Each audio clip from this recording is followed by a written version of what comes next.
بسم الله الرحمن الرحيم الحمد لله رب العالمين والعاقبة للمتقين والصلاة والسلام على سيدنا محمد وعلى آله وأصحابه أجمعين أما بعد فقد قال الله تبارك وتعالى أعوذ بالله من الشيطان الرجيم وتوبوا إلى الله جميعا أيها المؤمنون لعلكم تفلحون صدق الله العظيم۔ توبہ اور استغفار سے متعلق ایک سیریز کا آغاز کیا گیا تھا، جس سے متعلق ایک نشست پہلے ہو چکی ہے، جس میں ہم نے توبہ کی اہمیت اور ضرورت، توبہ کی حقیقت اور ماہیت، توبہ کی شرائط اور توبہ کی قسمیں اور اس کا طریقہ کار، اس کو تفصیل سے سنا اور سمجھا تھا۔ آج اسی سے متعلق دوسری یہ نشست مقرر کی گئی ہے، جس میں توبہ کے آداب اور اس کا صحیح طریقہ ذکر کیا جا رہا ہے کہ توبہ کے اندر انسان کو کن آداب کا لحاظ رکھنا چاہیے۔ دیکھیے، کسی بھی کام کو کرنے کے لیے اس کا صحیح طریقہ اختیار کرنا اور اس کے آداب کا خیال رکھنا ضروری ہوتا ہے۔ جب تک ہم ان آداب کا خیال نہیں رکھیں گے، اس وقت تک ہمیں اس کے بھرپور نتائج اور فوائد اور ثمرات نصیب نہیں ہو سکتے۔ توبہ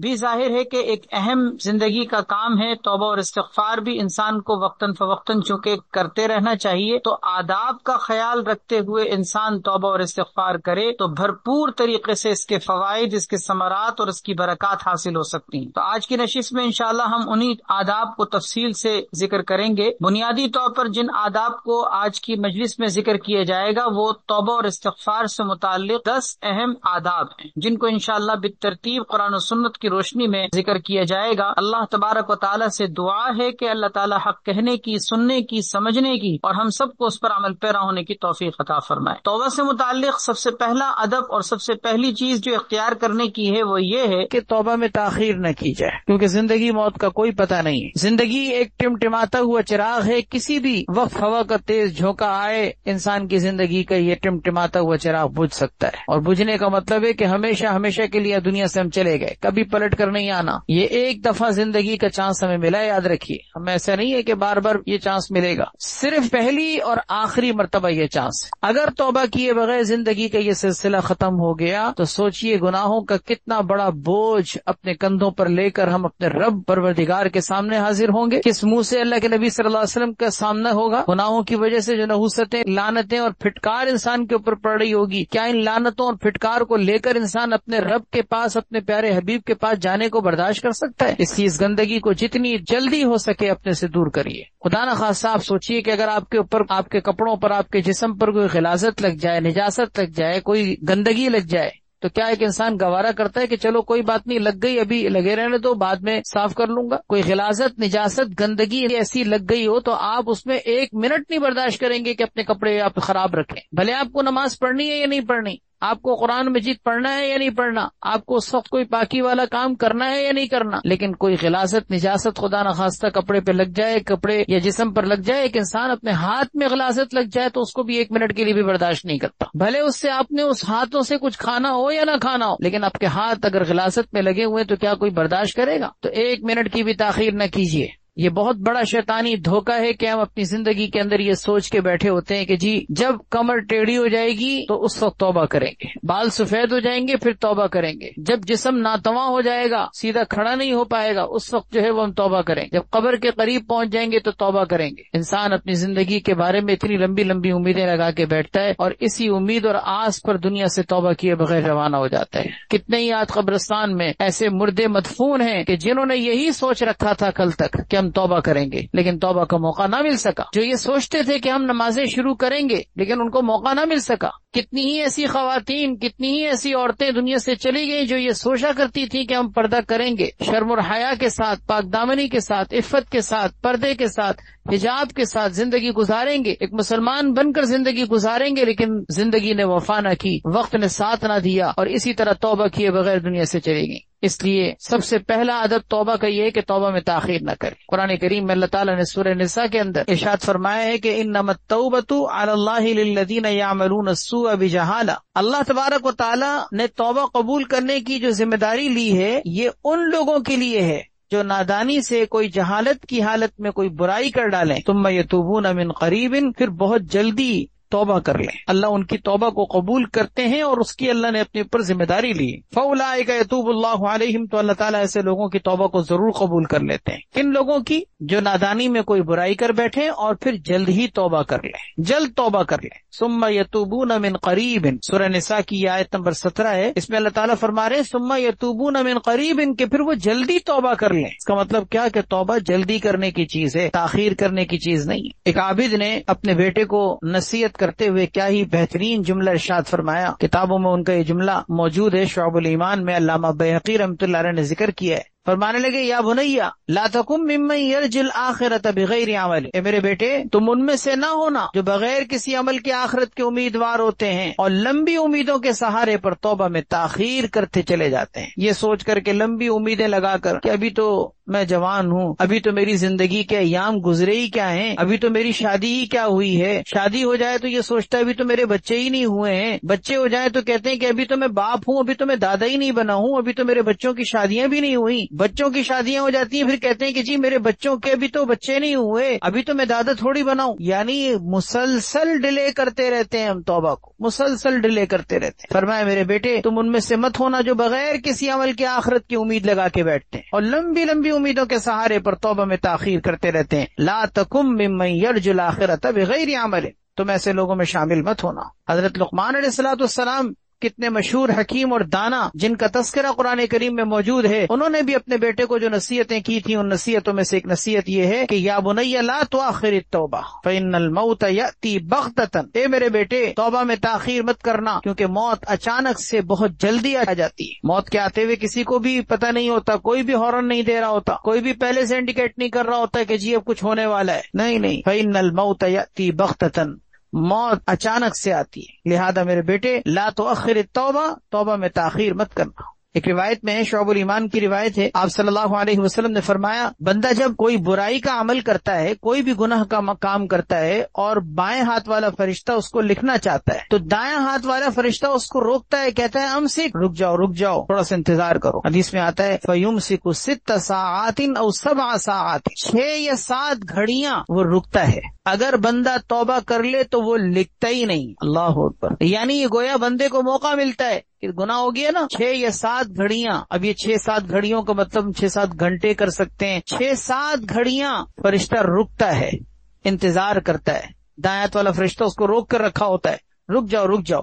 اگر اس دوران وہ توبہ کر لینا تو بس ٹھیک ہے، وہ گناہ اس کے نامہ عمل میں لکھا ہی نہیں جاتا، اور اگر وہ نہیں استغفار کرتا، اگر وہ گناہ کرنے کے بعد اتنا وقت گزر گیا 6-7 گھڑیاں اور اس نے توبہ نہیں کی تو کتبت علیہ سیئۃ واحدہ، اس کے لیے گناہ وہ جو اس نے کیا تھا وہ لکھ دیا جاتا ہے۔ اس کا مطلب کیا ہوا کہ اگر کوئی گناہ خدا نخواستہ ہو جائے اور فوراً توبہ کر لیں تو اس کا مطلب نامہ عمل میں وہ گناہ لکھا ہی نہیں گیا، تو جلدی توبہ کا کتنا بڑا فائدہ نہیں ہوا۔ ٹھیک ہے اگر خدا نخواستہ توبہ نہ کی اور لکھا بھی گیا پھر بھی آپ توبہ کریں گے وہ مٹا دیا جائے گا، لیکن یہ کتنی بڑی سعادت کی بات کہ آپ کے نام عمل میں وہ چیز لکھی نہیں گئی، اس کی انٹری نہیں ہوئی۔ بہرحال یہ سب سے پہلا ادب ہے، توبہ میں تاخیر نہ کریں۔ دوسرا ادب ہے کہ صدق دل سے توبہ کریں، سچے دل سے، جس کو توبہ نصوح کہا جاتا ہے، سچے دل سے توبہ۔ سچے دل سے توبہ کا مطلب کیا ہوتا ہے؟ آئندہ نہ کرنے کا پکا ارادہ، اس کو توبہ نصوح کہتے ہیں۔ یہ نہیں کہ توبہ کرتے ہوئے بھی آپ یہ کہیں کہ نہیں گناہ تو میں نہیں چھوڑ سکتا، یا اللہ تو معاف کر دے، نہیں، یہ سچے دل کی توبہ نہیں ہے، یہ سچے دل کی توبہ نہیں ہے، یہ تو ایک طرح سے توبہ کے ساتھ استہزاء اور مذاق ہے۔ گناہ کیے جا رہے ہیں اور گناہ کا دوبارہ بھی ارادہ ہے، لیکن اس ارادے کے ساتھ اللہ سے معافی بھی مانگ رہے ہیں۔ صدق دل سے توبہ، قرآن کریم میں اللہ تعالیٰ نے ارشاد فرمایا ہے سورہ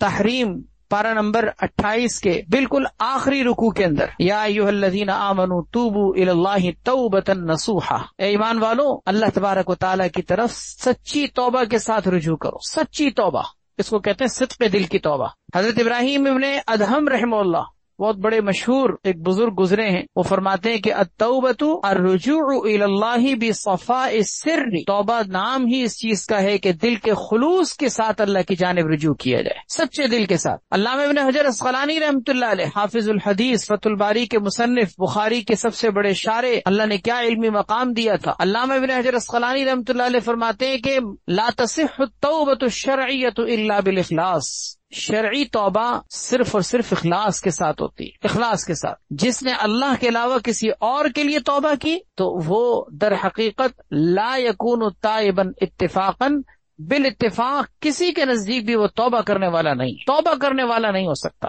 کیونکہ اس نے غیر اللہ کے لیے توبہ کی ہے۔ غیر اللہ کے لیے توبہ کا مطلب کیا؟ کہ اس نے دکھاوے کے لیے توبہ کی ہو، نام و نمود کے لیے توبہ کی ہو، دنیا کے عارضی مفادات اور اغراض کے لیے اس نے توبہ کی ہو۔ نہیں، توبہ تو صرف اور صرف اللہ کے لیے ہوتی۔ دو ادب ہو گئے۔ تیسرا ادب یہ ہے کہ بار بار توبہ کر، توبہ صرف ایک دفعہ نہیں ہوتی، توبہ بار بار توبہ کرنا، یعنی اس کا مطلب یہ کہ توبہ کے اندر بار بار توبہ کریں، ایک دفعہ کی دوبارہ گناہ ہو گیا دوبارہ کریں، دن میں 50 دفعہ 70 مرتبہ 100 مرتبہ بھی گناہ ہو جائے، بار بار اللہ کی طرف رجوع کریں، توبہ کریں۔ اس کی مثال ایسی ہے جیسے کہ خدا نہ خواستہ کوئی شخص چلتے چلتے گر جائے، پاؤں پھنس گیا، کسی پتھر سے لڑک گیا اور انسان گر گیا، اس کا مطلب کیا ہوتا ہے کہ گرنے والا انسان گرا رہتا ہے، گر گیا کوئی بات نہیں، پھر کھڑے ہو جائیں، اگر 2 مرتبہ اور گر گئے پھر کھڑے ہو جائیں، 5 مرتبہ گر گئے، 10 مرتبہ گر گئے پھر کھڑے ہو جائیں۔ کبھی انسان یہ نہیں کہے گا کہ میں بار بار گر جاتا ہوں، اب تو میں چل ہی نہیں پاتا، اب میں پڑا ہی رہوں گا، نہیں، وہ کھڑا ہوگا، وہ ہمت نہیں ہارے گا۔ کیوں؟ اس لیے کہ اس کو پتا ہے کہ میں یہاں کیا پڑا رہا ہوں۔ گرنے کا مطلب گرا رہنا نہیں ہے، گرنے کا مطلب اٹھنا ہے۔ گرتے ہیں شہسوار ہی میدان جنگ میں، وہ طفل کیا گرے جو گھٹنوں کے بل چلے۔ انسان گرتا ہے، اور گرتے ہوئے انسان کو اللہ تبارک و تعالی یہ احساس دلاتے ہیں کہ تم کمزور ہو۔ یہ گرنا بھی انسان کے لیے ایک احساس کا باعث ہوتا ہے، لیکن اس کمزوری کا تدارک انسان یہ کرتا ہے کہ پھر سے کھڑا ہو جاتا ہے۔ حدیث میں آتا ہے، اللہ کے نبی صلی اللہ علیہ وسلم نے ارشاد فرمایا، ما صر من استغفر وان عاد فی اليوم 70 مرہ، جس نے استغفار کر لیا، اللہ سے معافی مانگ لی، اس نے گناہ پر اصرار نہیں کیا، وہ اصرار کرنے والا نہیں۔ وَإِنْ عَادَ فِي الْيَوْمِ 70 مرة، اگرچہ دن میں 70 مرتبہ سے زیادہ بھی اس نے گناہ کیا ہو، وہ گناہ پر اصرار کرنے والا نہیں۔ قرآن کریم میں اللہ تعالیٰ نے فرمایا نا، وَلَمْ يُصِرُّوا عَلَى مَا فَعَلُوا وَهُمْ يَعْلَمُونَ، توبہ کرنے والوں کے بارے میں اللہ تعالیٰ نے فرمایا کہ وہ اصرار نہیں کرتے، یعنی گناہ کی طرف دوبارہ نہیں آتے۔ اس کی تفسیر میں اس حدیث سے وضاحت ہوتی ہے کہ اصرار کس چیز کو کہا جاتا ہے۔ اصرار اس چیز کا نام ہے کہ انسان گناہ پر توبہ کرنا چھوڑ دے، اس کو اصرار کہتے ہیں۔ ورنہ اگر دن میں 70 مرتبہ سے زیادہ بھی آپ نے اگر گناہ کے بعد توبہ کر لی، پھر گناہ ہوا پھر توبہ کی، پھر گناہ ہوا پھر توبہ کی، پھر گناہ ہوا پھر توبہ کی، آپ اصرار کرنے والے نہیں، اس لیے کہ توبہ جب تک چلتی رہے گی آپ دوبارہ اصرار کرنے والے نہیں، کیونکہ پچھلا گناہ توبہ کی وجہ سے کھاتا صاف ہو جاتا ہے۔ حدیث میں آتا ہے، تائب من الذنب کمن لا ذنب لہ، جب توبہ کرنے والے کی حیثیت یہ ہو گئی کہ وہ گناہ اس نے کیا ہی نہیں، تو اس کا مطلب پھر آپ نے ریپیٹ تو کیا نہیں۔ ریپیٹیشن تو کب ہوگی؟ جب آپ پیچھے والے گناہ کو باقی رکھیں گے۔ گناہ پر گناہ ہو رہا ہے اور توبہ نہیں ہو رہی، اس کو اصرار کہتے ہیں۔ گناہ کے بعد توبہ، پھر گناہ، پھر توبہ، پھر گناہ، پھر توبہ، اس کا مطلب ایک ہی توبہ ہے، ایک ہی گناہ ہے۔ یہ گناہ بار بار ریپیٹ نہیں ہو رہا، کیونکہ پچھلا کھاتا تو صاف ہو گیا۔ تو ہمیں کتنے پیارے انداز میں دلاسا دیا گیا ہے، تسلی دی گئی ہے، ما صر من استغفر وان عاد فی اليوم 70 مرہ۔ ایک شخص حاضر ہوئے نبی کریم صلی اللہ علیہ وسلم کے پاس، عرض کیا کہ انی اذنب، یا رسول اللہ مجھ سے گناہ ہو گیا ہے۔ آپ صلی اللہ علیہ وسلم نے فرمایا، استغفر ربک، اپنے رب سے استغفار کر لو۔ اس نے کہا میں استغفار کرتا ہوں لیکن پھر گناہ کر بیٹھتا ہوں۔ آپ نے فرمایا جب تم دوبارہ گناہ کر بیٹھو پھر دوبارہ استغفار کر لو۔ تو راوی کہتے ہیں کہ اس شخص نے 2-4 مرتبہ اپنا یہی جملہ دہرایا کہ یا رسول اللہ میں پھر گناہ کرتا ہوں۔ آپ نے فرمایا پھر توبہ کر لو۔ اس نے کہا پھر گناہ کرتا ہوں۔ آپ نے فرمایا پھر توبہ کر لو۔ 2-4 مرتبہ اس نے یہ اپنا جملہ ریپیٹ کیا۔ اس کے بعد آپ صلی اللہ علیہ وسلم نے کیا پیاری بات ارشاد فرمائی۔ آپ نے فرمایا استغفر ربک حتی یکون الشیطان هو المحسوب، اپنے رب سے استغفار کرتے رہو، کرتے رہو، کرتے رہو، یہاں تک کہ شیطان خود ہی تھک ہار کر بیٹھ، شیطان تھک جائے تم نہ تھکو۔ اس کا مطلب کیا ہوا کہ کبھی توبہ سے انسان کو تھکنا نہیں چاہیے، یہ نہیں سوچنا چاہیے۔ بعض اوقات وسوسے آتے ہیں کہ تو توبہ کر سکتا ہی نہیں ہے، کل بھی تو نے توبہ کی تھی، گناہ نہیں کرے گا، آج پھر تو نے وہی کام کر دیا۔ اپنے آپ کو انسان بعض اوقات کوس رہا ہوتا ہے اور پھر اس کی وجہ سے توبہ میں پیچھے ہٹنے لگ جاتا ہے، کہتا ہے کہ میں بھی کیا توبہ کروں، کیا فائدہ، ابھی 2 گھنٹے پہلے توبہ کی تھی پھر گناہ ہو گیا، چلو توبہ ہی نہیں کرتا ہوں، تھک ہار کے بیٹھ جاتا ہے۔ نہیں نہیں نہیں، ہمارے پیارے نبی صلی اللہ علیہ وسلم نے فرمایا کہ تم توبہ کرتے ہوئے تھکو مت، شیطان بھلے تمہیں ورغلاتے ہوئے، وسوسے ڈالتے ہوئے، گناہ پر آمادہ کرتے ہوئے تھک جائے لیکن تم نہ تھک۔ اسی طرح کا ایک اور واقعہ ہے، حدیث میں نبی کریم صلی اللہ علیہ وسلم نے ارشاد فرمایا کہ یغفر لہ ویتاب علیہ، یعنی اس گناہ کرنے والے کی مغفرت کی جائے گی، اس کی توبہ کو قبول کر لیا جائے گا۔ اور پھر فرمایا کہ ولا یمل اللہ حتی تملوا، اللہ تعالیٰ نہیں اکتائیں گے توبہ قبول کرتے کرتے یہاں تک کہ تم خود ہی اکتا جاؤ. اللہ تعالیٰ نہیں اکتاتے کہ میرے بندے کو میں نے ابھی معاف کیا تھا پھر آ گیا. آج دنیا میں ہم دیکھ لیں، کوئی ہمارا شاگرد ہو، ہمارے اولاد میں سے کوئی ہو، ہمارے ماتحت میں کوئی کام کرنے والا ہو، ہمارا نوکر ہو، ہمارا مزدور ہو، کوئی ہمارے ماتحت کام کرنے والا ہو، 1 سے 2، 2 سے 3 مرتبہ اگر وہ کوئی قصور کر بیٹھے، ہم کہتے ہیں پھر آ گئے تم، کتنی مرتبہ معاف کروں میں تمہیں؟ اللہ تعالیٰ کبھی یہ نہیں کہتے کہ میں کتنی مرتبہ معاف کروں. اللہ تعالیٰ کو تو اپنے بندے کی یہ ادا پسند آتی ہے. اسی لیے اللہ تعالیٰ نے قرآن کریم میں کتنے پیارے الفاظ میں فرمایا، اللہ توبہ کرنے والوں کو پسند کرتے ہیں، انہیں اپنا محبوب بنا لیتے ہیں. حدیث میں آتا ہے ایک شخص نبی کریم صلی اللہ علیہ وسلم کی خدمت میں حاضر ہوئے، کہنے لگے یا رسول اللہ، میں ایک ایسا شخص ہوں کہ جس سے بار بار گناہ ہو جاتا ہے، میں کیا کروں؟ آپ صلی اللہ علیہ وسلم نے ان کا نام لے کے فرمایا کہ فتوب اللہ یا حبیب. یہ حضرت حبیب بن حارث رضی اللہ تعالیٰ عنہ صحابی ہیں. آپ نے فرمایا کہ فتوب اللہ یا حبیب، اے حبیب اللہ سے توبہ کرو. کہنے لگے یا رسول اللہ میں توبہ کرتا ہوں لیکن پھر گناہ کر بیٹھتا ہوں، کیا فائدہ؟ آپ نے فرمایا فکلما اذنبت فتوب، جب کبھی گناہ ہو جائے تم توبہ کرو. حضرت حبیب ابن حارث رضی اللہ تعالیٰ عنہ نے فرمایا کہ یا رسول اللہ اذن تکثر ذنوبی، بار بار میں کرتا رہتا ہوں تو میرے گناہ تو بہت سارے ہوں گے، میرے گناہ کیسے معاف ہوں گے؟ آپ صلی اللہ علیہ وسلم نے فرمایا کہ فعفو اللہ اکثر من ذنوبک یا حبیب، اے حبیب ابن حارث اللہ کی معافی تمہارے گناہوں سے زیادہ ہے. تمہارے گناہ کیا کثرت کی حالت میں ہوں گے، اللہ کی معافی، اللہ کا درگزر کرنا تمہارے گناہوں سے کئی گنا زیادہ ہے. وسعت رحمتی، اللہ کی رحمت ہر چیز پر وسعت رکھتی. بہرحال تیسرا ادب یہ ہو گیا کہ انسان کو توبہ بار بار کرنی چاہیے، بار بار، جتنی مرتبہ گناہ ہو بار بار توبہ کریں. ہم گناہ اگر نہیں چھوڑ سکتے تو توبہ بھی نہ چھوڑیں نا. چوتھا ادب یہ ہے کہ پر امید ہو کر توبہ کریں، پورے یقین کے ساتھ اللہ معاف کر دیں گے. کبھی مایوس نہ ہو، کبھی مایوس نہ ہو. نا امیدی یہ انسان کو کفر کی طرف لے جاتی ہے، اور شیطان یہ چاہتا ہے کہ انسان کو اللہ کی رحمت سے مایوس کر دے. اسی لیے اللہ تعالیٰ نے قرآن کریم میں ارشاد فرمائے کہ لا تیأسوا من روح اللہ، اللہ کی رحمت سے مایوس مت ہو. سورہ یوسف میں بھی یہ بات ارشاد فرمائی، اور سورہ زمر میں بھی 24ویں پارے میں اللہ تعالیٰ نے تو ارشاد فرمایا لا تقنطوا من رحمت اللہ، اللہ کی رحمت سے مایوس مت ہو. کتنے پیارے الفاظ ہیں کہ اے نبی میرے ان بندوں سے کہہ دیجئے جو اپنے نفسوں پر ظلم کر بیٹھے، یعنی میرے ظالم بندوں سے کہہ دیجئے، گناہگار بندوں سے کہہ دیجئے، جو ظلم و زیادتی کر بیٹھے ان سے کہہ دیجئے. اور ان میں بھی کیا کہا جا رہا ہے، میرے ان بندوں سے کہہ دیجئے جو ظلم کر بیٹھے. اس کا مطلب وہ بھی اللہ کے بندوں میں شامل ہیں، اللہ نے ان کو اپنے بندوں کی فہرست سے نکالا نہیں. کیا پیارا انداز ہے. بعض اوقات انسان اپنی اولاد کے لیے بھی جبکہ وہ بار بار اگر نافرمانی کر رہا ہو تو کہتا ہے کہ وہ میرے اولاد میں شامل نہیں، اس سے کہہ دو. اللہ تعالیٰ فرما رہے ہیں نبی ان سے کہہ دیجئے، لیکن کیا انداز کیا اختیار کیا، یا عبادی الذین اسرفوا علی انفسہم،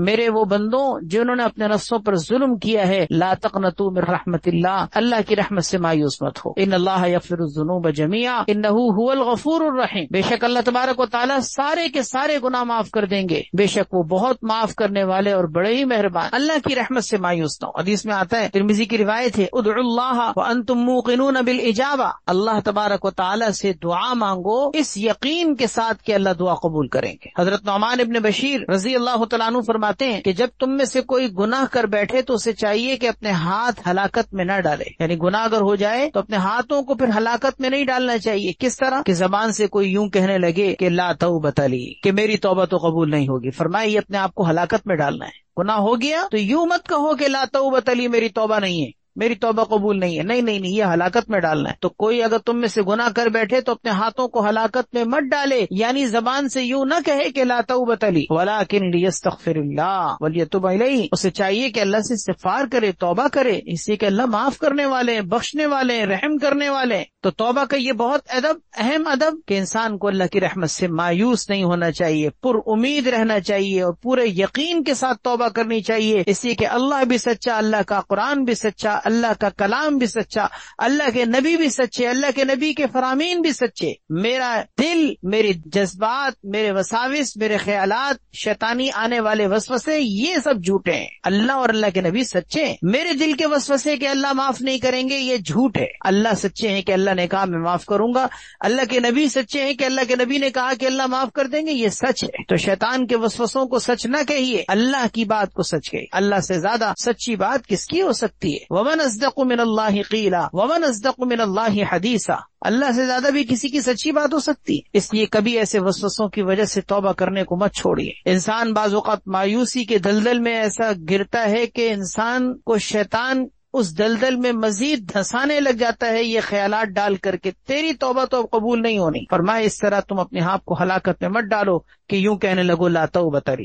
4 ادب ہو گئے۔ پانچواں ادب یہ ہے کہ اعمال صالحہ کے ذریعے سے اب اپنے گناہوں کی تلافی بھی کریں۔ گناہ ہو گیا توبہ کریں، اللہ سے معافی مانگیں، اللہ سے معاف کروا دیں، اللہ معاف کرنے والے ہیں، اللہ نے معاف کر دیا۔ اب اپنی عملی زندگی میں نیکی کے ذریعے سے، اعمال صالحہ کے ذریعے سے تلافی کر کے دکھائیں کہ آپ کی توبہ واقعی سچی توبہ ہے۔ آپ نے جو اللہ کے سامنے عہد کیا ہے کہ اب نہیں کروں گا تو اب اس پر جم کے دکھائیے، اور اپنی ماضی کی زندگی میں جو نقصان ہو گیا اس کی تلافی کیجیے۔ جیسے تجارت وغیرہ کرنے والے اس بات کو جانتے ہیں کہ اگر کبھی لاس ہو جائے تو انسان اپنی محنت کو بڑھا دیتا ہے، یہ سوچ کر کہ مجھے لاس کو پورا کرنا ہے۔ ایک مہینے اگر مثلاً ٹارگٹ پورا نہ کر سکے، آپ اگلے مہینے اپنی محنت کو بڑھا دیتے ہیں، اپنی ٹائمنگ بڑھا دیتے ہیں، اپنی ایکٹیویٹیز آپ زیادہ کر لیتے ہیں۔ کیوں؟ پچھلے مہینے کا مجھے نقصان کی تلافی بھی کرنی ہے۔ بالکل اسی طریقے سے اگر گناہ ہو گیا، توبہ کر لی، تب بھی توبہ کے بعد اپنی اعمال صالحہ کے ذریعے سے تلافی کیجیے۔ سورہ ہود کے آخری رکوع میں اللہ تبارک و تعالی نے ارشاد فرمایا ہے ان الحسنات یذھبن السیئات، یقیناً نیکیاں برائیوں کو مٹا دیتی ہیں۔ لہذا جب آپ نیکیاں کریں گے تو وہ جو گناہ ہو چکے ہیں، یہ نیکیوں کا کرنا ان گناہوں کے مٹنے کا ذریعہ بنے گا۔ حدیث میں آتا ہے کہ عہد نبوی میں کسی شخص سے گناہ ہو گیا تھا، وہ نبی کریم صلی اللہ علیہ وسلم کی خدمت میں حاضر ہوئے اور آ کر اپنے گناہ کا تذکرہ کیا کہ یا رسول اللہ مجھ سے گناہ ہو گیا ہے۔ اتنے میں یہ آیت نازل ہوئی، یعنی ان کو بتانے کے لیے کہ نبی ان کو بتا دیجئے ان الحسنات یذھبن السیئات، کہ نیکیاں کرو، نیکیوں سے برائیاں مٹ جائیں گی۔ اس شخص نے پوچھا یا رسول اللہ کیا یہ صرف میرے لیے ہے کہ نیکیوں کی وجہ سے گناہوں کا مٹنا، کیا یہ خصوصیت میرے لیے ہے یا سب کے لیے؟ آپ نے فرمایا یہ میری تمام امت کے لیے، بخاری شریف کی روایت، یہ میری تمام امت کے لیے ہے۔ کیا مطلب؟ یہ خصوصیت کہ انسان سے گناہ ہو جائے، نیکی کرے، نیکی کے ذریعے سے گناہ مٹ جائیں گے۔ ان الحسنات یذھبن السیئات۔ حضرت سلمان فارسی رضی اللہ تعالیٰ عنہ بڑے مشہور صحابی ہیں، وہ فرماتے ہیں اذا اصبت سیئۃ فی سریرۃ فاحسن حسنۃ فی سریرۃ، جب چپکے خلوت میں، تنہائیوں میں، تاریکیوں میں، لوگوں کی نگاہوں سے چھپ کر تم نے کوئی گناہ کر لیا ہے تو چپکے کوئی نیکی بھی کرو، خلوتوں میں کوئی نیکی بھی کرو۔ اور وَإِذَا أَسَأْتَ سَيِّئَةً فِي عَلَانِيَةٍ، اگر تم نے کھلم کھلا ڈنکے کی چوٹ پر لوگوں کے سامنے کوئی گناہ کیا ہے تو علانیہ طور پر کوئی نیکی کا کام بھی کرو، تاکہ یہ نیکی اس گناہ کا بدل بن جائے۔ خلوتوں کے گناہ آج بہت عام ہیں، نعوذ باللہ من ذالک، العیاذ باللہ، معاذ اللہ، اللہ ہم سب کو پناہ میں رکھے۔ ان خلوتوں کے اندر جس طریقے سے انسان تنہائیوں میں بیٹھ کر گناہ کرتا ہے، اسی طرح تنہائیوں میں بیٹھ کر اللہ کو یاد بھی تو کرنا چاہیے۔ ان تنہائیوں کے گناہوں کا تدارک یہ کہ تنہائیوں میں چپکے اللہ کے سامنے رونا بھی سیکھیں، گڑ گڑانا بھی سیکھیں، آہوزاری کرنا بھی سیکھیں، گریہ وزاری کرنا بھی سیکھیں، اللہ کو منانا بھی سیکھیں، اللہ کے سامنے روتے ہوئے اپنے آنسو بہانا بھی سیکھیں، تاکہ تدارک ہو جائے نا، تدارک ہو جائے، تلافی ہو جائے۔ یہ بھی توبہ کا بڑا اہم ادب ہے، اعمال صالحہ کے ذریعے سے اپنے گناہوں کی تلافی کا۔ 5 ادب ہو گئے۔ 6واں ادب یہ ہے کہ اپنے گناہوں پر رونا سیکھیں۔ توبہ کا یہ بھی ایک ادب ہے کہ گناہوں پر روئیں، نہیں رونا آتا رونے والوں کی شکل بنائیں، لیکن رونا جس کو کہتے ہیں بکا علی المعصیت، یعنی معصیت پر رونا، یہ صفت ایک ایسی صفت ہے جو اللہ کے نیک بندوں کا طریقہ ہے۔ حدیث میں آتا ہے، ترمذی شریف کی روایت ہے، آپ صلی اللہ علیہ وسلم نے ارشاد فرمایا نجات کے اسباب کو بتاتے ہوئے کہ نجات کس چیز میں، آپ نے فرمایا امسک علیک لسانک، اپنی زبان کو قابو میں رکھو، زبان سے کسی قسم کے گناہ نہ ہو، اس بات سے اپنی زبان کو کنٹرول میں رکھو۔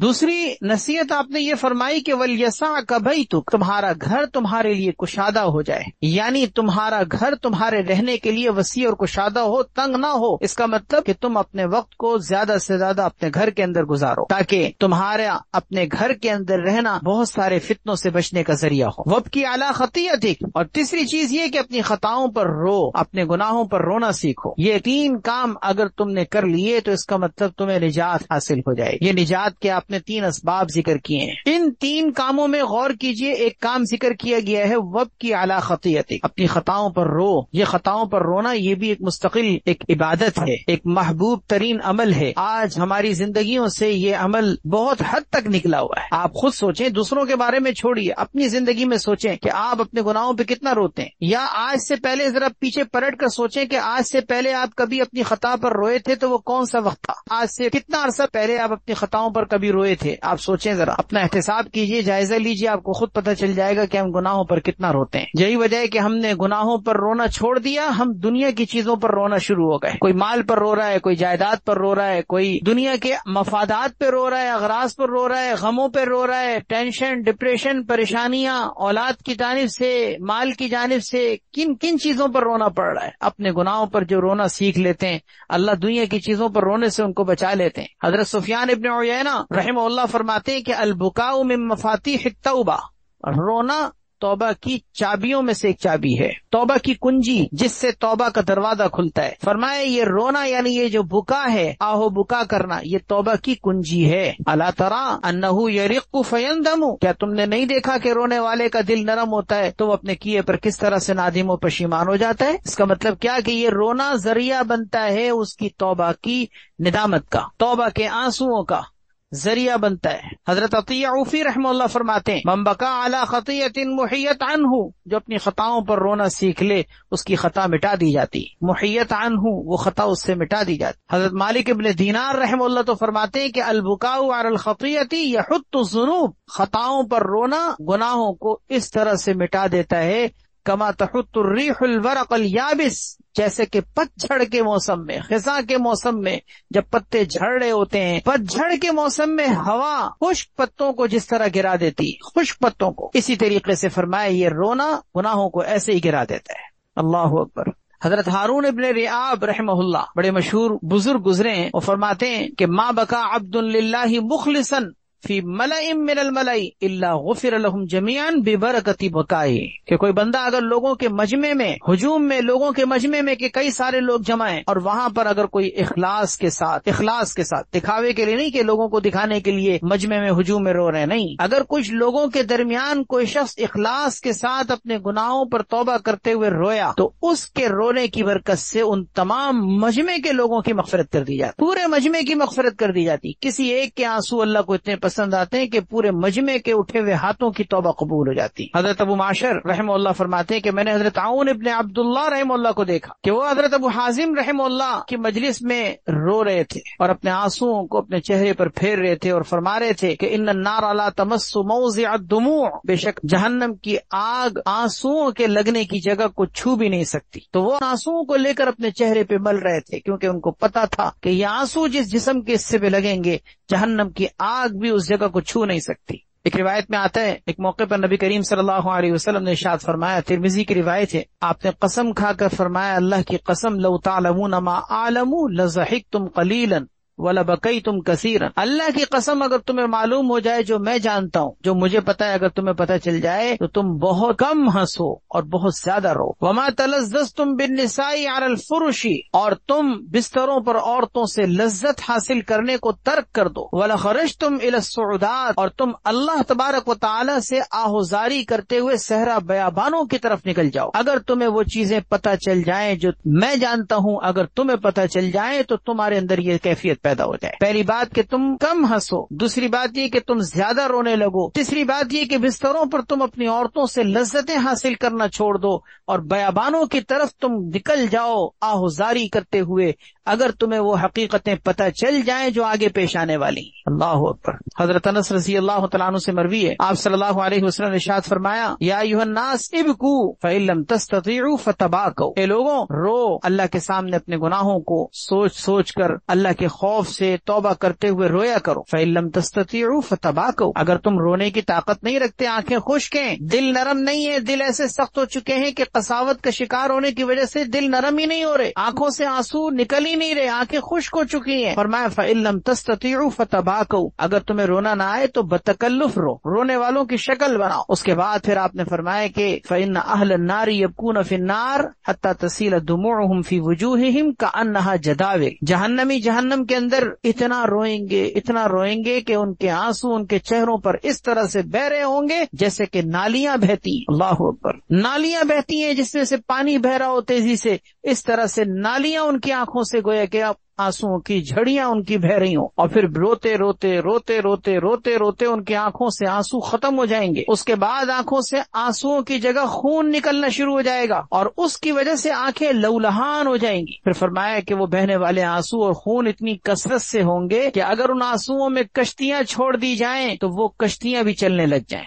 اتنی کثرت سے آنسو اور خون بہیں گے ان کی آنکھوں سے، اپنی حسرت کی وجہ سے، ملال کی وجہ سے، افسوس کی وجہ سے کہ ہائے افسوس، کاش کہ ہم یہ کام نہ کرتے. اتنی حسرت اور ملال کا عالم ہوگا کہ ہم اس کو تصور نہیں کر سکتے. یعنی آپ صلی اللہ علیہ وسلم فرمائے کہ ان کی آنکھوں سے اتنے آنسو کہ آنسو ختم، پھر آنکھوں سے خون بہنا شروع ہو جائے گا، اور وہ جمع ہو کر ایسی کیفیت ہو جائے گی کہ اس پر اگر کشتیاں چھوڑ دی جائیں تو کشتیاں بھی چلنے لگیں. یہ مشکات شریف کی روایت ہے. نبی علیہ الصلوۃ والسلام نے اس حدیث کے شروع میں جو ایک بہت اہم بات ارشاد فرمائی ہے، جس سے ہمیں سمجھ میں آتا ہے کہ بعض اوقات لوگ یہ کہتے ہیں کہ جی ہمیں رونا نہیں آتا. ٹھیک ہے، رونا نہیں آئے، رونا آپ کے اختیار میں نہیں، لیکن رونے والوں کی شکل بنانا تو اختیار میں ہے نا. آپ اگر آنکھوں کے خشک ہونے کی وجہ سے، دل کے سخت ہونے کی وجہ سے، بعض اوقات گناہ کی وجہ سے دل سخت ہو جاتا ہے، ایسا سخت ہو جاتا ہے کہ کعبے کے سامنے بھی کھڑے ہوئے ہیں، آنسو نہیں آ رہے. بعض اوقات اللہ معاف کرے، اللہ تعالیٰ ہم سب کی حفاظت فرمائے. یہ دل کی رقت بھی یاد رکھیے بہت بڑی نعمت ہے کہ آنکھوں سے آنسو نکلنا اللہ کی طرف سے یہ بھی ایک نعمت ہے. جن کی آنکھوں سے آنسو نہیں آتے وہ جانتے ہیں اس پریشانی کو کہ کتنی سختی ہوتی ہے دل کی، کہ انسان اللہ کے سامنے گناہ کر کر کے بھی معافی مانگ رہا ہوتا ہے لیکن آنکھوں سے آنسو نہیں نکل رہے ہوتے. فرمایا اگر تمہارے بس میں نہیں ہے آنکھوں سے آنسوؤں کا لانا، لیکن رونے والوں کی شکل بنانا تو انسان کے اختیار میں ہے نا. وہ تو اختیار میں،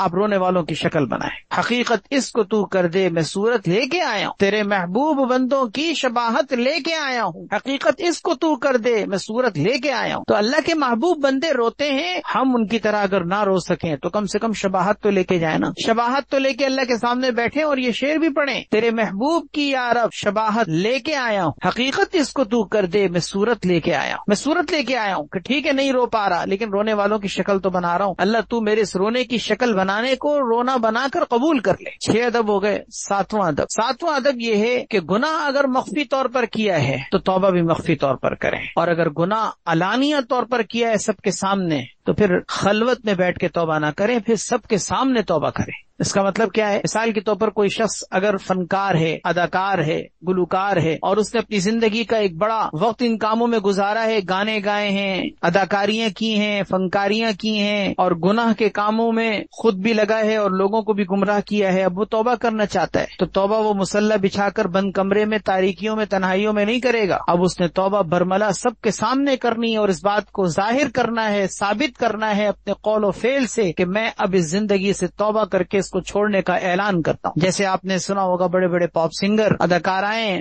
فنکار، گلوکار ایسی توبہ کرتے ہیں اور باقاعدہ برات کا اظہار کرتے ہیں کہ میری ذات سے نکلا ہوا جتنا بھی مواد ہے، جتنا بھی میری ذات سے نکلا ہوا میٹر جو انٹرنیٹ پہ پھیلا ہوا ہے اور میری وجہ سے معاشرے کے اندر گناہ کے کام پھیلے ہیں، میں بری ہوں ان تمام کاموں سے، اور میں اس بات کا اظہار کرتا ہوں کہ میں ان ساری چیزوں سے توبہ کر رہا ہوں. یہ گناہ اس نے علل اعلان کیا تھا، توبہ بھی علل اعلان کرنی ہوگی. گناہ اگر مخفی ہو توبہ بھی مخفی ہوتی ہے، علانیہ گناہ کی توبہ بھی علانیہ ہوتی. حضرت معاذ رضی اللہ تعالیٰ عنہ نے نبی کریم صلی اللہ علیہ وسلم سے ایک موقع پر وصیت کی درخواست کی کہ یا رسول اللہ کوئی وصیت فرما دے. آپ صلی اللہ علیہ وسلم نے فرمایا علیک بتقوی اللہ ما استطعت، جتنی تمہارے اندر استطاعت ہے اللہ سے ڈرو. واذکر اللہ عند کل حجر و شجر، اور ہر پتھر ہر درخت کے قریب اللہ تعالیٰ کا ذکر کیا کرو تاکہ تمہارے اس اللہ کے ذکر کرنے پر درخت بھی اور پتھر بھی گواہ بن جائیں. یعنی جہاں جاؤ تم کچھ نہ کچھ اللہ کا ذکر کرو، کہیں بیٹھو اللہ کا ذکر کرو، کہیں تمہارا جانا ہو اللہ کا ذکر کرو تاکہ تمہارے ذکر پر وہ ساری کائنات کی چیزیں جہاں جہاں تمہارا گزر ہو رہا ہے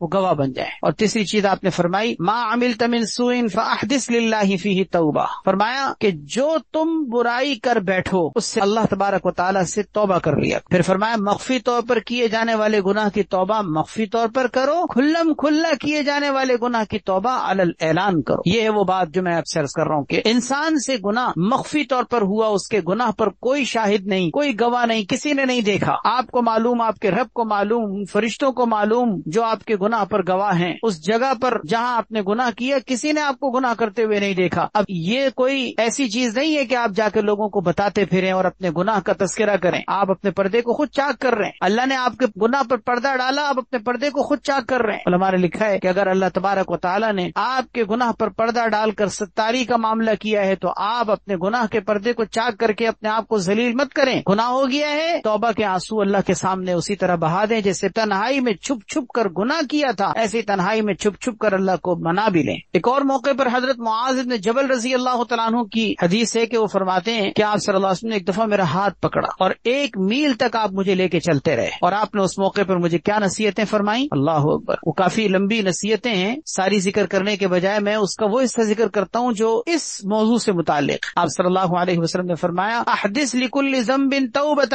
اے معاذ ہر گناہ سے توبہ کرو، ہر گناہ سے توبہ کرو، السر بالسر والعلانیۃ بالعلانیہ، مخفی گناہ کی توبہ مخفی توبہ، اور کھلم کھلا علانیہ گناہ کی توبہ بھی علانیہ توبہ۔ اس کا مطلب یہ ہوا کہ انسان کو توبہ کے آداب میں سے اس ادب کو سمجھنا چاہیے کہ جو گناہ مخفی طور پر ہوا ہے، کسی نے نہیں دیکھا، کسی کو نہیں پتا، آپ چھپ چھپ کر اللہ سے معافی مانگ لیں، توبہ کر لیں۔ اور اگر کوئی گناہ ایسا ہے کہ جو گناہ آپ نے لوگوں کے سامنے کیا ہے، سب لوگ اس پر گواہ ہیں، اب آپ نے تنہائیوں میں نہیں، سب کے سامنے توبہ کرنی ہے، اپنی توبہ کا اظہار بھی کرنا ہے تاکہ لوگوں نے آپ کو گناہ کرتے ہوئے دیکھا اور اب ان لوگوں کو یہ بات بھی پتہ چل جائے کہ آپ توبہ کر چکے ہیں۔ بعض اوقات انسان اپنا لائف اسٹائل چینج کر رہا ہوتا ہے، اپنی زندگی کو صحیح ٹریک پہ لا رہا ہوتا ہے، آزی کی زندگی پر لوگ گواہ ہیں، انہوں نے آپ کی اچھی زندگی کو نہیں دیکھی، آپ اچھی زندگی کا بھی ان کے سامنے اظہار کریں کہ میں جو تھا کل تک اب نہیں ہوں، میری کل تک جو حالت تھی اب کوئی نہ سمجھے کہ میری وہ حالت ہے، میں اپنا ٹریک چینج کر چکا ہوں، میں اپنی زندگی کو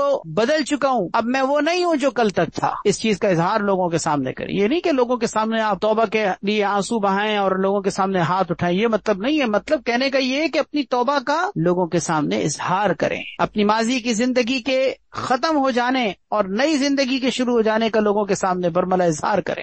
7 ادب ہو گئے۔ 8واں ادب اعتراف جرم، اپنے جرم کا اعتراف، اقرار، اپنی غلطی کی تعویل نہیں، کوئی توجیہ نہیں، میرا مطلب یہ تھا، میں یہ کرنا چاہ رہا تھا اور میں یوں کر رہا تھا، میرا مطلب نہیں، کوئی تعویل نہیں، گناہ ہو گیا مانے، غلطی کو ایکسپٹ کرنا یہ ایک ایسی چیز ہے کہ جو دنیا کے اندر بھی قانون کے اعتبار سے بھی بڑے سے بڑے جرم کو ہلکا کر دیتی ہے۔ چور پکڑا گیا، مان رہا ہے ہاں چوری کی ہے، جرم ہلکا ہے، اور مان رہا نہیں ہے نہیں میں نے چوری نہیں کی، تو 1 کے 4 جوتے لگیں گے، 1 کے بجائے 4 جوتے لگیں گے۔ کیوں؟ چوری کی ہے مان بھی نہیں رہے، غلطی ہو گئی، یا اللہ مجھ سے غلطی ہو گئی، میں گناہ کر بیٹھا۔ حضرت آدم علیہ نبینا علیہ الصلوۃ والسلام اس کائنات کے پہلے انسان، پہلے نبی جن سے انسانیت کی ابتدا ہوئی ہے، شجر ممنوعہ کو لغزش کی وجہ سے کھا بیٹھے تھے، کیا اللہ تعالیٰ نے توبہ کے کلمات سکھائے تھے؟ ربنا ظلمنا انفسنا، ربنا ظلمنا انفسنا، ظلمنا انفسنا کہنا سیکھیے۔ یہ ہمارے جد امجد حضرت آدم علیہ نبی جناب علیہ الصلوۃ والسلام کی سنت اور ان کا طریقہ ہے۔ ربنا ظلمنا انفسنا، اے ہمارے پروردگار ہم اپنے نفسوں پر ظلم کر بیٹھے، حالانکہ ان سے خطا اجتہادی ہوئی تھی۔ آپ نے یہ بات پڑھی ہوگی تفاسیر وغیرہ کے اندر کہ ان سے غلطی اجتہادی ہوئی تھی، یہ کوئی گناہ نہیں تھا، یہ ان سے لغزش ہوئی تھی اور وہ بھی اجتہادی طور پر ہوئی تھی، اجتہادی طور پر کہ وہ یہ سمجھے تھے کہ اس فلاں درخت سے کھانے سے روکا گیا ہے، اس جنس کے کسی دوسرے درخت سے میں کھا سکتا ہوں۔ یہ کہہ سکتے تھے اللہ کے سامنے کہ اللہ میرا مطلب یہ تھا کہ میں سمجھ رہا تھا کہ آپ نے اس درخت سے منع کیا ہے۔ اپنی غلطی کی کوئی تعویل کر سکتے تھے، اپنی لغزش کا کوئی بہانہ پیش کر سکتے تھے، اپنی غلطی کا کوئی ریزن پیش کر سکتے تھے، لیکن ایک دفعہ بھی یہ نہیں کہا کہ اللہ میں یوں سمجھا تھا، میں یوں سمجھا تھا، میرا یہ مطلب تھا، نہیں۔ ربنا ظلمنا انفسنا، ربنا ظلمنا انفسنا، یہ کہنا سیکھیے۔ اللہ کو بھی بندے کی یہ ادا پسند آتی ہے کہ بندہ مان رہا ہے، اعتراف جرم، رب انی ظلمت نفسی واعترفت بذنبی فاغفر لی فانہ لا یغفر الذنوب الا انت۔ چھوٹا سا ایک کلمہ، چھوٹا سا ایک توبہ کے الفاظ ہیں، بڑے پیارے کلمات ہیں، اگر یاد ہو سکیں۔ رب انی ظلمت نفسی واعترفت بذنبی فاغفر لی، اے میرے پروردگار میں اپنے نفس پر ظلم کر بیٹھا اور اپنے جرم پر اعتراف کر رہا ہوں، اے اللہ مجھے معاف کر دے۔ رب انی ظلمت نفسی واعترفت بذنبی فاغفر لی، آگے بھی الفاظ ہیں لیکن چھوٹے سے الفاظ جو یاد ہو سکیں۔ رب انی ظلمت نفسی واعترفت بذنبی فاغفر لی فانہ لا یغفر الذنوب الا انت۔ حضرت موسیٰ علیہ الصلوۃ والسلام کے ہاتھوں جب قبطی کا قتل ہوا تھا، سورہ قصص پارہ نمبر 20، آپ نے وہ واقعہ پڑھا یا سنا ہوگا، تو اس واقعے کے اندر اگر آپ کو پتا ہو کہ قبطی کو حضرت موسیٰ علیہ الصلوۃ والسلام نے کوئی قصدن قتل نہیں کیا تھا، وہ تو چھڑا رہے تھے، وہ تو ایک معاملے کو ختم کرنے کے لیے انہوں نے اس کے سینے پہ ہاتھ مارا ہٹانے کے لیے، قبطی کو ان کا ہاتھ ایسا لگا کہ وہ مر گیا۔ اس میں حضرت موسیٰ علیہ الصلوۃ والسلام کے قصد اور ارادے کا کوئی دخل نہیں تھا اور کوئی قتل کرنے کا ارادہ نہیں تھا۔ اب اس موقع پر وہ اللہ کے سامنے یہ کہہ سکتے تھے کہ یا اللہ میرا کوئی قتل کا ارادہ نہیں تھا، یہ غلطی سے قتل ہوا ہے، یہ کہہ سکتے تھے کہ میں نے تو قتل کا ارادہ نہیں کیا تھا، میں تو چھڑا رہا تھا، میں تو لڑائی ختم کر رہا تھا۔ لیکن کیا فرمایا؟ قرآن کریم اٹھا کر دیکھ لیجئے، سورہ قصص کی آیت نمبر 16، کیا جملہ ہے؟ رب انی ظلمت نفسی فاغفر لی، اے میرے پروردگار میں نے اپنی جان پر ظلم کیا ہے، مجھے معاف کر دیجیے۔ یہ پیغمبرانہ سنت ہے، طریقہ ہے جو آج ہماری زندگیوں سے اس طرح نکلی ہے کہ آج آپ کسی کو گناہ کے بارے میں، کوئی غلط عادت کے بارے میں آگاہ کریں، متنبع کریں، اس کو اس کی کوئی زندگی کے ویک پوائنٹ پر آگاہ کریں کہ بھائی آپ کے اندر یہ خامی پائی جاتی ہے، آپ فلاں جگہ پر یہ کام کر رہے تھے، یہ غلط کام ہے، آپ کی زبان کا یہ انداز، آپ کا لب و لہجہ کوئی اچھا نہیں تھا، آپ اصلاح کر لیجئے۔ سن لیجئے پھر آگے سے اس کی تقریر سن لیجئے گا، کیسی لمبی چوڑی تقریر شروع ہوتی ہے۔ بعض اوقات تو لوگ آگے سے شروع ہو جاتے ہیں کہ تم ہوتے کون ہو مجھے روکنے والے، ٹوکنے والے، مجھے سمجھانے والے، تمہاری حیثیت کیا ہے؟ بعض اوقات لوگ یوں چیخنے لگ جاتے ہیں، اور بعض اوقات یہ کہتے ہیں کہ جی نہیں میرا مطلب یہ تھا، میں کوئی یہ تھوڑی کر رہا تھا، اور ایسا تھوڑی ہوتا، اور ایسا ہوتا ہے، اور یہ نہیں ہوتا۔ سنیے اس کے ہیلے بانے، نہیں، جرم ہو گیا ہے مانیے، جرم کو تسلیم کرنا یہ جرم کو ہلکا کر دیتا ہے۔ حضرت یونس علیہ الصلوۃ والسلام لا الہ الا انت سبحانک انی کنت من الظالمین، حضرت یونس علیہ الصلوۃ والسلام سے بھی جو لغزش ہوئی تھی وہ خطا اجتہادی تھی، لیکن ایک دفعہ بھی اپنے گناہ کی کوئی تعویل نہیں کی، اپنی لغزش کی۔ گناہ تو انبیاء علیہ الصلوۃ والسلام سے ہو ہی نہیں سکتا، یاد رکھیے، نہ صغیرہ نہ کبیرہ۔ لغزشیں بعض انبیاء علیہ الصلوۃ والسلام سے ہوئی ہیں، اور وہ لغزش بھی اجتہادی طور پر ہوئی ہیں جو گناہ نہیں کہلاتی، لیکن انبیاء علیہ الصلوۃ والسلام سے کسی بھی جگہ آپ کو تعویل کرنا نہیں ملے گا۔ اس لیے ہمیں بھی نماز کے آخر میں حضرت ابوبکر صدیق رضی اللہ تعالیٰ عنہ نے حضور صلی اللہ علیہ وسلم سے پوچھا تھا کہ میں یا رسول اللہ کوئی دعا بتا دیجیے جو نماز میں پڑھا کروں۔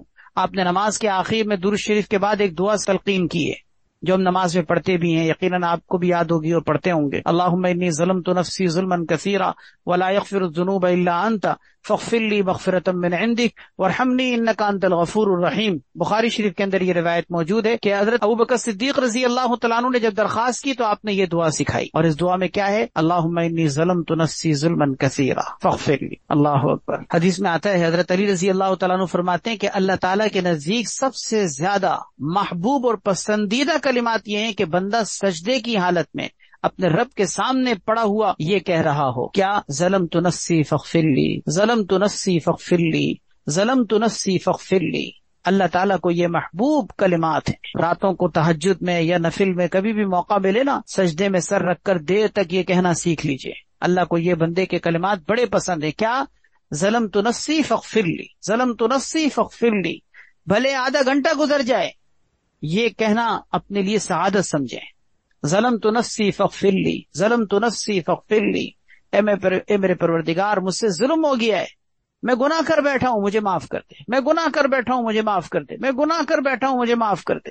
اللہ سے رو رو کے کہیے، سجدے میں پڑے ہوئے طویل سجدوں کے ساتھ یہ جملہ کہیے۔ حضرت علی رضی اللہ عنہ فرما رہے ہیں کہ اللہ تبارک و تعالیٰ کو بندے کا سجدے کی حالت میں یہ کلمات کہنا بہت پسند ہے، بہت پسند۔ 8 ادب ہو گئے۔ 9واں ادب یہ ہے کہ نفس جو انسان کا جو سرکش ہو جاتا ہے، جس کی وجہ سے انسان گناہ کرتا ہے، اس کو اطاعت اور عبادت کے کاموں کے ذریعے سے سیدھا کریں۔ جیسے کسی کا جانور، سواری کا جانور سرکش ہو جائے تو انسان ڈنڈے کے ذریعے سے، چھڑی کے ذریعے سے، کوڑے کے ذریعے سے اس کو سیدھا کرتا ہے، اس کی سرکشی کو سیدھا کرنے کی کوشش کرتا ہے۔ کیوں؟ اس کو پتہ ہے کہ یہ سرکش ہے، اس کی سرکشی کو سیدھا کرنے کے لیے مجھے کچھ سختی کرنی پڑے گی۔ اسی طرح آپ کا نفس شتر بے مہار کی طرح اگر سرکش ہو گیا اور دن رات آپ کو گناہ کے راستے پہ ڈال رہا ہے، جب چاہا جس طرح چاہے آپ کو گناہ کے راستے پہ ڈال کر گندگی کا ڈھیر بنا دیتا ہے، تو آپ اس کو آزاد چھوڑے ہوئے، آپ اس کو آزاد چھوڑے ہوئے، آپ اس کو کنٹرول کیجئے، آپ اس کو قابو میں رکھیے، آپ اس کی سرکشی کو دور کرنے کے لیے اس کے ساتھ سختی کا مظاہرہ کیجئے، اس کو آزاد شتر بے مہار کی طرح نہ چھوڑیے۔ اس لیے کہ اگر آپ نے آزاد اس کو اس طرح سے چھوڑے رکھا، آج توبہ کریں گے، شام کو پھر گناہ کروائے گا۔ اس نفس کو سیدھا کرنے کے لیے، اس نفس کی سرکشی کو ختم کرنے کے لیے اس کے ساتھ آپ کو سختی کرنی پڑے گی، اس کے اوپر مجاہدات اور ریاضات کا بوجھ ڈالنا پڑے گا، اس کو عبادات کے اور بندگی کے کاموں کے ذریعے سے اس کے اوپر بوجھ ڈال کر اس کو سیدھا کیجئے، تاکہ وہ سرکش اپنی سرکشی سے باز آئے۔ ہمارے اکابر تو اپنے نفس کی سرکشی کو باقاعدہ اس طرح سے دور کیا کرتے تھے کہ اپنے آپ کو کبھی کوئی گناہ ہو گیا، کوئی کوتاہی ہو گئی، سادہ کھانا، اپنی مقدار سے کم کھانا، سادہ کھانا، لذتوں کو چھوڑنا،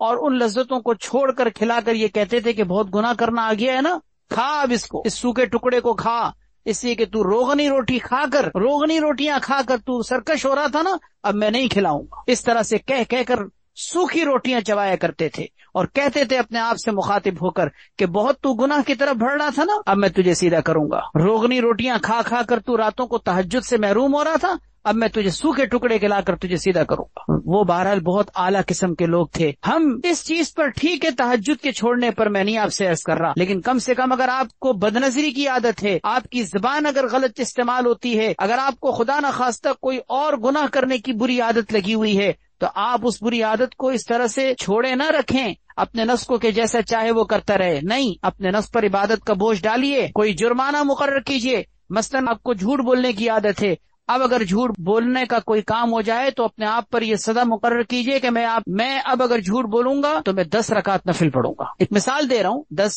پڑھنے کو مقرر کریں، 20 پڑھنے کو مقرر کریں۔ کوئی مالی جرمانہ مقرر کیا جا سکتا ہے کہ میری جھوٹ بولنے کی عادت ہے، میں چھوڑنا چاہتا ہوں، اب اگر میری زبان سے جھوٹ نکلا میں 500 روپے صدقہ کروں گا۔ پھر دیکھیے کیسا نفس سیدھا ہوتا ہے، کیونکہ آج آپ جرمانہ مقرر کر کے آپ اس بری عادت کو سیدھا کرنے کے لیے 500 روپے صدقہ کریں گے، پھر گناہ ہو گیا پھر 500 روپے صدقہ کریں، پھر گناہ ہو گیا پھر 500 روپے صدقہ کریں، اس کے بعد آپ کا نفس خود بخود سیدھا ہونا شروع ہو جائے گا۔ تو یہ مالی جرمانہ یا جسمانی جرمانہ اپنے اوپر مقرر کرنے کے ذریعے سے ہم اپنے نفس کی سرکشی کو بہت حد تک سیدھا کر سکتے ہیں۔ 10واں اور آخری ادب، برے دوستوں اور برے ماحول سے نکلیے، کیونکہ یہ بھی توبہ کا بہت اہم ادب ہے کہ بری گیدرنگ سے نکلیے، بری صحبت سے بچیے، کیونکہ یہ بھی کیا توبہ ہے کہ آپ نے توبہ تو کی برے کاموں سے، لیکن برے دوستوں کو نہ چھوڑا، برے ماحول کو نہ چھوڑا، بری معاشرت اپنی ختم نہ کی۔ آپ کی معاشرت غلط لوگوں کے ساتھ ہے، آپ کا اٹھنا بیٹھنا غلط قسم کے لوگوں کے ساتھ ہے، اور آپ گناہ سے توبہ کر رہے ہیں۔ گناہ سے کیسے توبہ ہو رہی ہے؟ توبہ کے لیے ایک اہم چیز یہ ہے کہ انسان اپنے برے دوستوں کو چھوڑ دے۔ حضرت ذوالنون مصری رحمۃ اللہ علیہ کا یہ ارشاد ہم پچھلی نشست میں پڑھ چکے ہیں کہ حضرت ذوالنون مصری رحمۃ اللہ علیہ فرماتے ہیں کہ 3 چیزیں توبہ کی علامات میں سے ہیں۔ نمبر 1، ماضی کے گناہوں پر روتے رہنا اور دوبارہ ان گناہوں میں پڑنے سے ڈرنا کہ کہیں خدا نخواستہ دوبارہ نہ ہو جائے۔ دوسری چیز برے دوستوں کو چھوڑ دینا، برے دوستوں کو چھوڑ دینا۔ اور تیسری چیز اہل خیر یعنی نیک لوگوں کے ساتھ چپکے رہنا۔ اس سے معلوم کیا ہوا کہ یہ توبہ کے اہم آداب میں سے ہے، اہم آداب میں سے کہ ایک انسان کا اپنے گناہوں پر رونا اور دوبارہ ان گناہوں میں پڑنے سے ڈرتے رہنا، دوسرا برے دوستوں کو چھوڑنا، اور تیسرا اپنی گیدرنگ اچھی رکھنا۔ اللہ تبارک و تعالی ہم سب کو توبہ کے ان آداب کا لحاظ رکھتے ہوئے اپنی توبہ کو مضبوط رکھنے کی اور سچی توبہ کرنے کی توفیق عطا فرمائے۔ وآخر دعوانا الحمدللہ رب العالمین۔ الحمد للہ رب العالمین والعاقبۃ للمتقین والصلاة والسلام علی سیدنا محمد وعلی آلہ واصحابہ اجمعین۔ ربنا آتنا فی الدنیا حسنۃ وفی الآخرۃ حسنۃ وقنا عذاب النار۔ اللهم اغفر لنا وارحمنا وارض عنا وادخلنا الجنة ونجنا من النار واصلح لنا شأننا كله۔ اللهم استر عوراتنا وآمن روعاتنا۔ اللهم انا نسألك العفو والعافیة فی الدنیا والآخرة۔ اللهم احسن عاقبتنا فی الامور كلها وَأَجِرْنَا مِنْ خِزْيِ الدُّنْيَا وَعَذَابِ الْآخِرَةِ۔ یا اللہ ہم سب کے تمام ڈھکے چھپے خفیہ علانیہ ظاہری باطنی گناہوں کو معاف فرما، ہم سب کو سچے توبہ کرنے والے بندوں میں اور بندیوں میں شامل فرما، دنیا آخرت کی ہر خیر عطا فرما، ہر طرح کے گناہوں سے، گناہوں کی گندگیوں سے، نحوستوں سے اور گناہوں کی وجہ سے پڑنے والی پھٹکار سے ہم سب کی حفاظت فرما، ہماری پریشانیوں کو دور فرما، ہمارے مسائل کو حل فرما، ہمیں بھی، ہماری اولاد کو بھی، ہمارے گھر والوں کو، سب کو نیکی اور تقوی کے راستے پر گامزن فرما، بری صحبت سے، بری معاشرت سے، برے دوستوں سے ہم سب کی حفاظت فرما۔ یا اللہ ہماری اس مجلس کو، ہماری اس محفل کو اپنی بارگاہ میں قبول فرما، ہمیں اس کے دنیا اور آخرت میں اچھے اور بہترین نتائج عطا فرما، بہترین فوائد عطا فرما، اور سب سے بڑا مقصد یا اللہ ہماری اصلاح ہے، ہدایت ہے، تربیت ہے۔ یا اللہ ہمیں اس مقصد کے حصول میں کامیابی نصیب فرما۔ جو لوگ بھی اس مجلس میں یا اللہ اس محفل میں شریک ہوتے ہیں، یا اللہ اپنے فضل سے، اپنے کرم سے سب کی تمام دنیا آخرت کی ساری پریشانیوں کو دور فرما، سب کے تمام مسائل حل فرما، سب کی نیک آرزوؤں کو، تمناؤں کو پائے تکمیل تک پہنچا، ہر طرح کے مقاصد میں کامیابی نصیب فرما، تمام مسائل کو حل فرما، سب کے گھروں میں خوشیاں پیدا فرما، خوشحالی اور کشادگی فراوانی عطا فرما، عافیت اور سکون کی زندگی عطا فرما۔ سبحان ربک رب العزت عما یصفون وسلام علی المرسلین والحمد للہ رب العالمین. آمین آمین آمین برحمتک یا ارحم الراحمین.